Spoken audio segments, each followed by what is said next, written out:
bisa tangannya diangkat menghadap ke sana depan, bisa sejajar dengan bahu di sini, ya. Di hadis Muslim nomor hadis 397, termasuk di Al-Bukhari nomor hadis 711. Kalau ditanya siapa yang meriwayatkan, namanya sahabat Abu Hurairah. Dapatnya dari mana? Namanya Khalad bin Rafi Az-Zuraiqi, langsung dari Nabi sallallahu alaihi wasallam.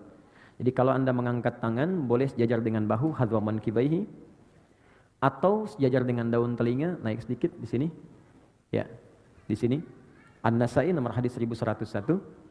Kemudian dalam ruku kemudian i'tidal, sami Allahu liman hamidah, ini tangan ada 3 pilihan. Pertama, boleh diangkat sejajar dengan bahu di sini. Kedua, sejajar dengan daun telinga. Atau yang ketiga, mursal, tangan tidak mengangkat sama sekali. Cukup kita bangkit, sami Allahu liman hamidah. Ini biasanya dipraktikkan yang ketiga di mazhab Maliki. Ya, dari Imam Malik. Sekarang penyebarannya di Afrika Utara dengan wilayah Mediterania. Jadi misalnya ada Libya, Tunisia, Maroko, Aljazair. Maroko itu combine dengan Syafi'i, nyebrang sedikit ke Italia, ke Spanyol, ke Prancis, daerah sana, itu Maliki. Jadi kalau bismillahnya nggak dibaca, kalau sholat tangannya langsung begini. Jadi begitu dia begini, misal Anda sedang umrah nih ya, di Ka'bah atau sedang haji, mudah-mudahan yang belum berangkat bisa segera insya Allah. Nah, tidak cukup dengan amin, nabung. Jadi kalau Anda sedang lihat orang begini depan Ka'bah, nah, jangan diajak ngobrol. Itu sedang sholat. Jadi tiba-tiba dia ruku misalnya kan, atau yang tidak dia angkat tangan, itu Maliki. Baik. Sami Allah liman hamidah. Sekarang kemudian sujud. Perhatikan baik-baik. I'tidal, jangan langsung sujud. Kata Nabi, hatta ta'tadila qa'iman, sampai engkau tegak berdiri dengan sempurna. Jadi begitu ini turun, sami Allah liman hamidah, rabbana walakal hamd. Ingat maknanya? Masih ingat hikmahnya? Orang yang rukunya benar kepada Allah. Ruku itu artinya taat, patuh. Di ruku itu filosofisnya bukan sekedar diminta formalitas ruku dan lurus semua, tidak. Tapi ini gambaran kepatuhan kepada Allah. Karena orang Romawi dulu, orang Persia ketika menghormat kepada rajanya, itu mereka ada yang ruku begini. Ada yang sujud, dan itu gambaran patuh sempurna. Jadi kalau diperintahkan, mungkin teman-teman lebih tahu lah film-film kolosal masa lalu kan. Kalau prajurit diperintahkan kan ada kepatuhan, siap gitu kan. Dan dia mengerjakan apapun termasuk mengorbankan nyawanya. Maka Allah meminta kepada kita, Anda pada manusia aja bisa patuh sempurna. Kenapa pada saya yang menciptakan Anda nggak patuh sempurna? Maka dibalik oleh Allah, rukulah yang sempurna. Makanya saat ruku semua diminta sempurna, dari kepala sampai bagian belakang diurutkan. Ini gambaran kepatuhan kita kepada Allah. Makanya kita katakan subhana rabbiyal azim wa bihamdi. Ya Allah, kalau ada orang yang dihormati oleh orang lain dalam kehidupan, ada makhluk yang disanjung, maka tidak ada yang paling tinggi, paling azim kecuali Engkau. Subhana rabbiyal azim, dan aku puji Engkau. Nah, orang-orang yang rukunya benar kepada Allah, dia patuh pada Allah, diminta dikerjakan, suruh ditinggalkan dia tinggalkan, maka Allah akan angkat derajatnya. Jadi iman itu kalau sudah kuat, tandanya patuh. Makanya iman sering disertakan dengan amal soleh. Amal soleh itu ujian kepatuhan. Quran surah 103, ya, wal 'asr innal insana lafi khusr illal ladzina amanu wa amilus shalihat. Jadi kalau orang sudah beriman, itu tandanya tanda patuh. Diuji dengan amal soleh, ada sholat, makanya sholat dibuka dengan kalimat iman. Alladzina yu'minuna bil ghaib wa yuqimunas shalah. Iman dulu baru sholat. Puasa dibuka dengan iman. Al-Baqarah 183, ya ayyuhalladzina amanu kutiba alaikumus siam. Iman dulu baru sholat. Artinya kalau kita sudah ruku, kita itu siap patuh. Kata Allah kerjakan, kerjakan.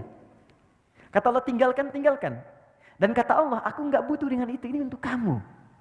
Makanya orang-orang yang imannya sempurna, maksudnya patuh, maka Allah akan angkat derajatnya. Maka digambarkan lewat i'tidal. Allah mengangkatnya dengan sempurna. Itu dalilnya ada di Quran surah ke-58 ayat 11. Yarfa'illahu alladhina amanu minkum. Allah akan angkat derajat orang-orang yang sempurna imannya di antara kalian. Ditunjukkan dengan kepatuhan. Begitu diangkat dikatakan sami Allahu liman hamidah. Ya Allah, saya mendengar apa yang kau perintahkan, saya patuh. Sami'na wa ata'na. Ya hamidah, saya puji engkau dengan segala kemuliaan kau berikan kepada saya. Maka Allah katakan, kau mau minta apa saya berikan. Maka kita katakan, masih ingat di pertemuan lalu? Ya, sami Allah liman hamidah, Rabbana walakal hamd. Mil'as samawati wa mil'al ardi wa mil'a ma syi'ta min syai'in ba'du. Kata Allah, silahkan kamu minta apapun sekarang. Mau sepenuh langit, sepenuh bumi, atau antara langit dan bumi, atau antara apa yang belum aku sebutkan engkau ingin mintakan. Minta sekarang. Maka saat minta itulah ada posisi yang paling tinggi untuk meminta, yang bebas kita memohon. Dalam berdiri terbatas, ruku terbatas. Sekarang yang selanjutnya itu yang paling dahsyat. Sangat luar biasa, itulah sujud.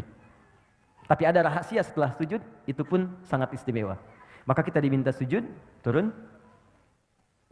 ruku, kemudian yang tidak, kemudian sujud, kita lihat, tahan, berhenti. Ini pakai lutut, boleh ya? Boleh. Masih ingat dalilnya?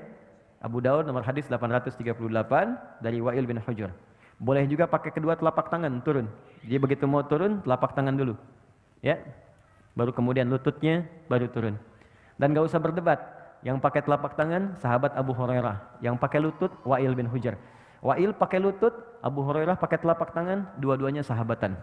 Ya, dan dua-duanya sahabat dan mulia di hadapan Nabi. Anda sahabat bukan, tabi'in bukan, ulama bukan, satu lutut, satu telapak tangan ribut gitu kan. Anda siapa?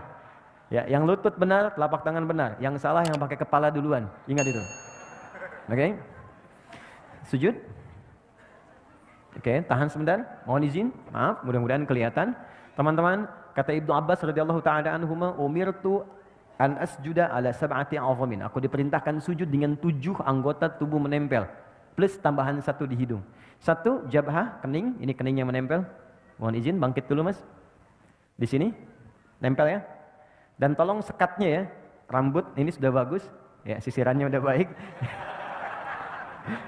Jadi nggak pakai peci pun nggak apa-apa. Ingat, peci ini bukan rukun sholat dan bukan syarat sholat. Ya, peci ini adalah penutup ketika rambut terlampau menutupi bagian kening sehingga menghambat kita sujud. Jadi kalau memang sudah nggak ada rambutnya, nggak apa-apa, nggak usah pakai peci pun, nggak ada masalah.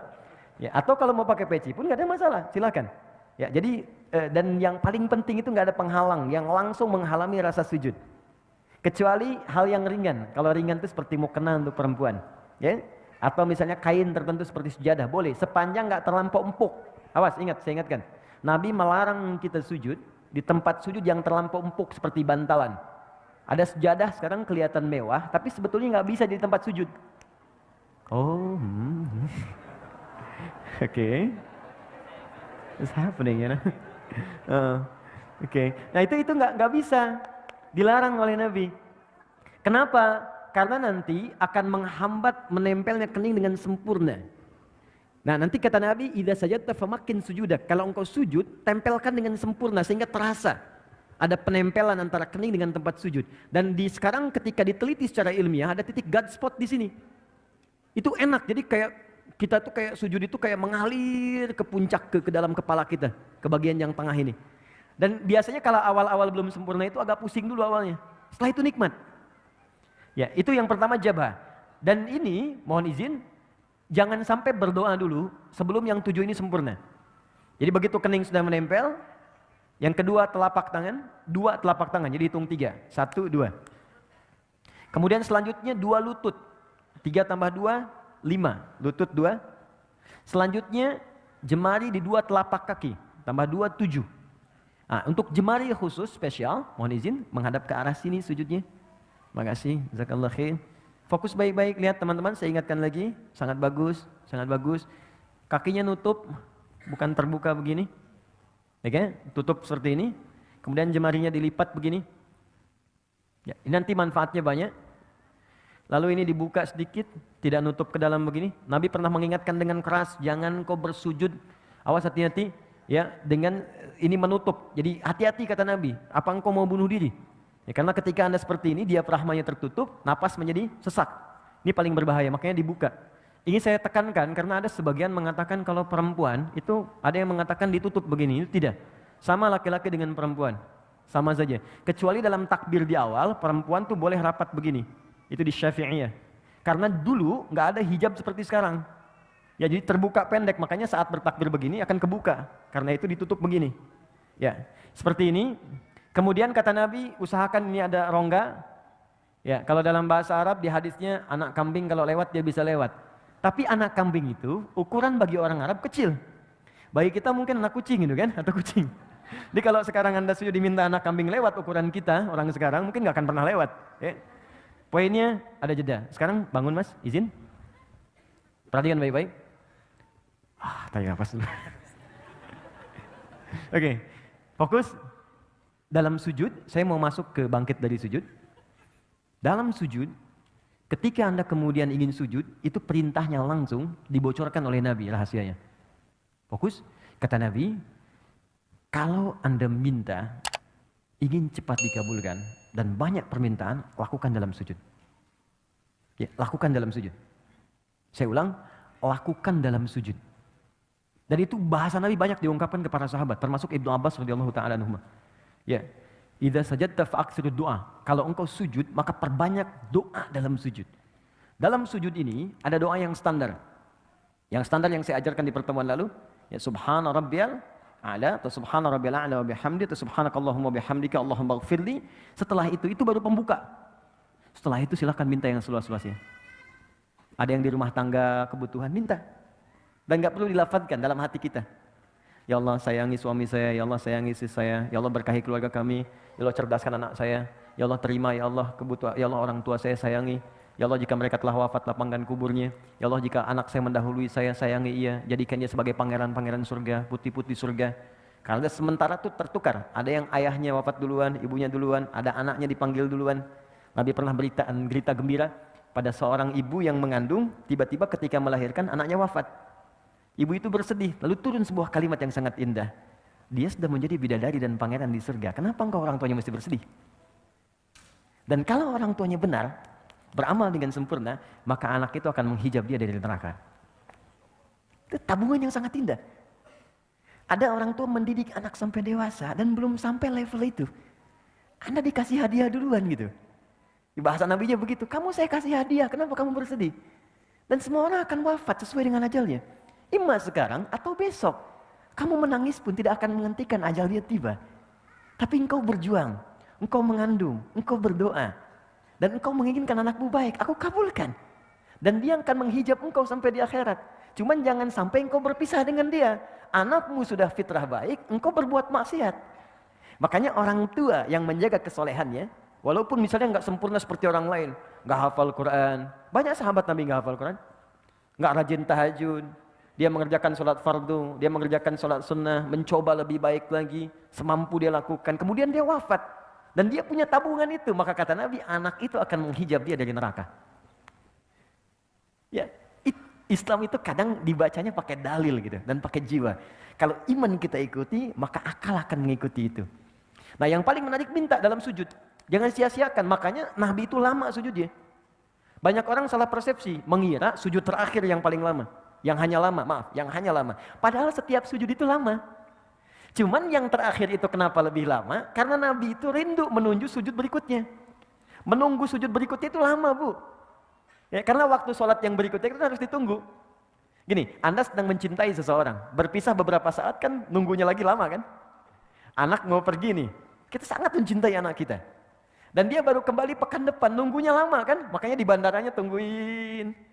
Sampai pesawatnya naik, diliatin. Garudanya udah terbang, padahal naiknya pakai Emirates sebenarnya kan. Diliatin, sama Nabi itu tidak ada puncak kerinduan kecuali saat sholat ketika menghadap Allah.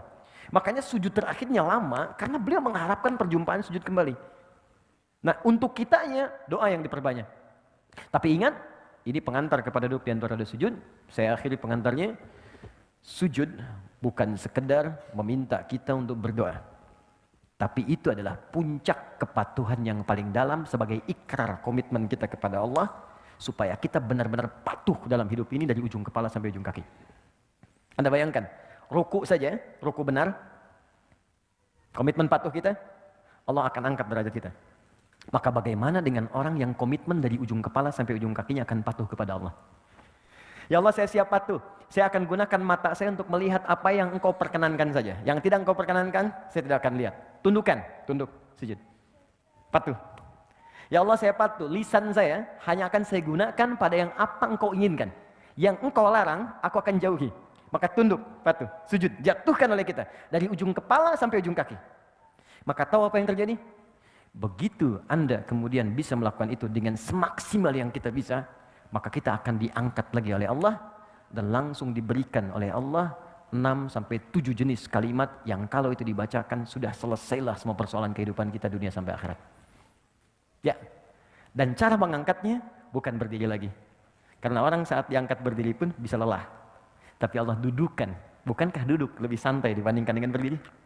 Maka orang setelah sujud, bangkitlah dia dari sujudnya, tidak langsung dia berdiri, tapi diminta duduk di antara dua sujud itu. Perhatikan, sujud, silakan, Mas. Bismillah. Oh, silakan. Itu biasa, kiblat itu bisa beralih ya dari Masjidil Aqsa ke Masjidil Haram. Boleh, boleh silakan, boleh. Iya, asal tidak ke Old Trafford aja. Oke, bismillah. Sudah?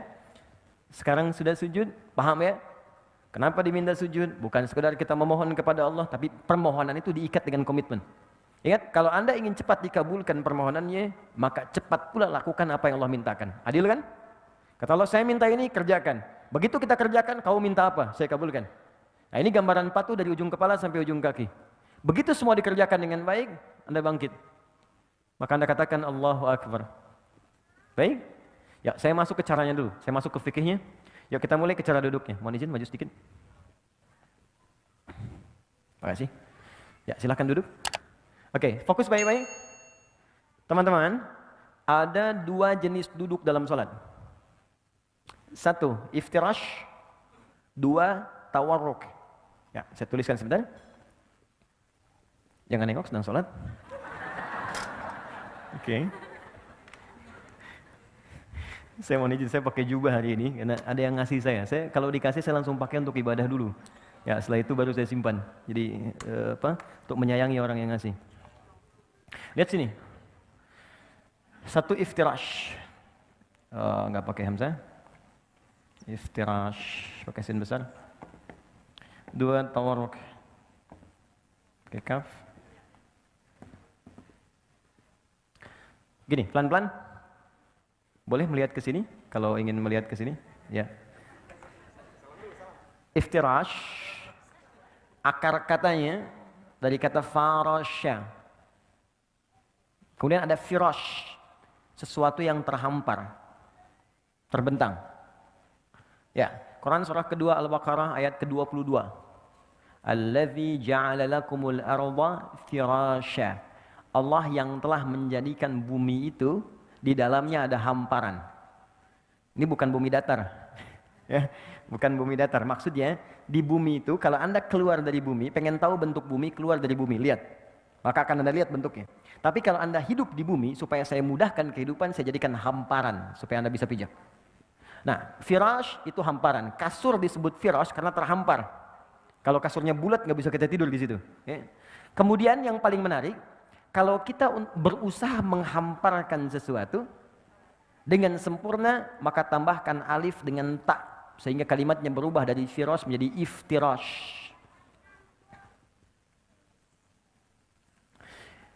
Duduk iftirash adalah duduk yang berusaha menghamparkan bagian ujung kaki sampai dengan ke lutut bagian depan. Sehingga ketika bangkit dari sujud, ya, hamparkan bagian lutut bagian depan sampai dengan ke ujung kaki. Dan duduk dengan sempurna, baik itu yang kaki sebelah kanan ataupun yang kirinya. Bagaimana cara duduknya? Kita lihat dulu. Saya ajarkan caranya dulu sebelum kebacaan. Izin. Bismillah. Lihat sini, teman-teman. Nah ini.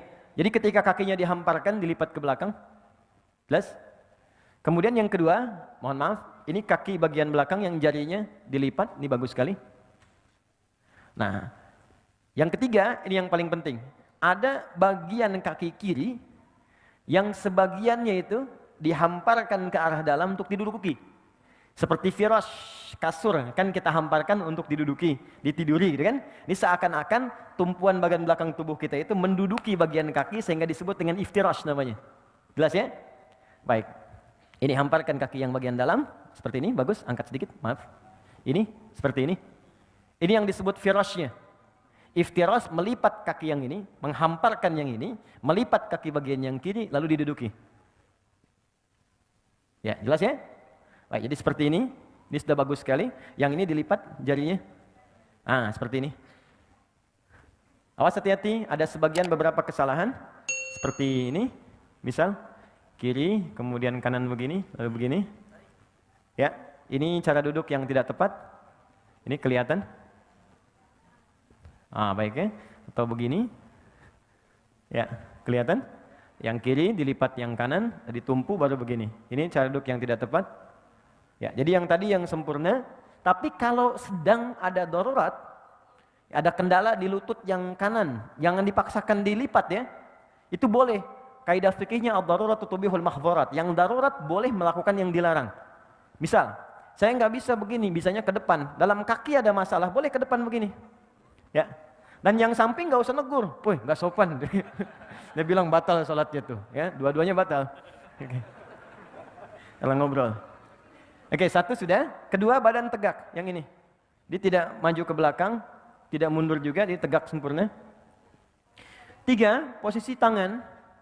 Tangan ada 2 posisinya. Bisa di sini, pas di paha, di atas lutut. Ya, lebih enak begini. Di paha, di atas lutut begini. Atau bisa turun sedikit ke lutut begini. Jelas ya? Jadi bisa sama laki-laki dan perempuan, tidak ada beda. Bisa di sini, atau turun sedikit. Jelas? Oke, kalau sudah jelas, posisi ini harus dilakukan dulu sebelum kita berdoa. Jadi bukan naik langsung doa. Bahkan ada yang belum duduk udah berdoa. Rabbighfirli warhamni, duduk aja belum gitu. Ya. Jadi Nabi mengajarkan duduk dulu dengan sempurna supaya darah mengalir dengan nyaman dulu, kitanya enak dulu. Jadi berdoa dalam keadaan enak. Seperti begini, teman-teman kalau doa bangun tidur apa? Hah?